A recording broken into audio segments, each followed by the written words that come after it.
দেখেন ভাই দেখছেন আমি যে কথাগুলো বলছি এই কথাগুলো একটা প্রমাণ পেয়ে গেছেন না যে ওরা কেন আসছে কি জন্য আসছে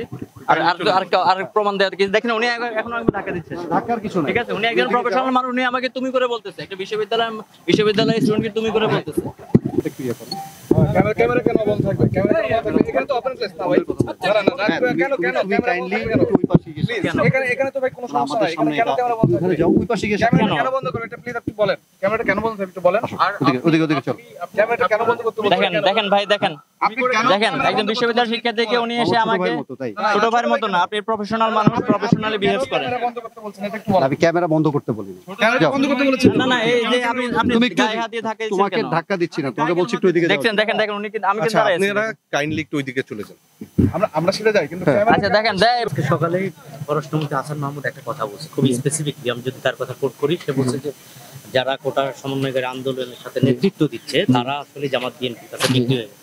তো আপনি কি বলবেন? দেখেন এই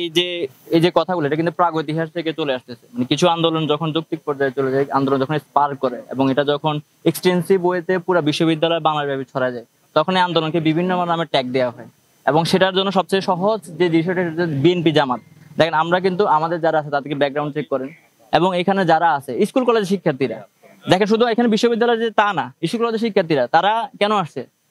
তাদের কি ট্যাগ আছে হইতে পারে একজন মানুষ ভিতরে থাকতেই পারে কিন্তু যারা সমন্বয়কের দায়িত্ব তাদের ব্যাকগ্রাউন্ড চেক করেন আপনি যদি প্রমাণ থাকে যারা বিএনপি জামাতে ইন্ধন চলতেছে হ্যাঁ তাদেরকে সরাই দিন সমস্যা নেই কিন্তু এইভাবে ঢালাও ভাবে যে আন্দোলনকারীদেরকে দমানোর জন্য এই বিভিন্নভাবে ট্যাগ দেওয়া এবং তাদেরকে বিভিন্নভাবে কন্ট্রোভার্সিয়াল করা এই জিনিসটা আসলে শুধু আজকের আন্দোলন না এটা অনেক আগে থেকে চলে আসতেছে এবং আমাদেরকে মুখোমুখি অবস্থান দাঁড় করানো হচ্ছে আমাদের বন্ধু বান্ধব আমাদের মুখোমুখি অবস্থান আমরা কিন্তু কারো কোনো বিরোধী ছিলাম না আমরা নিজেরাও হলে থাকতাম আমরা নিজেরা ছাত্রলীগের সাথে থাকতাম আমাদের বন্ধু বান্ধব ছিল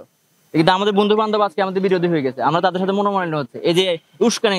উস্কানি গুলার কারণে আজকে আন্দোলনটা এই পর্যন্ত আসলে সহজ সমাধান আশ্বাস দিলে কিন্তু হয়ে যেত কথাটা।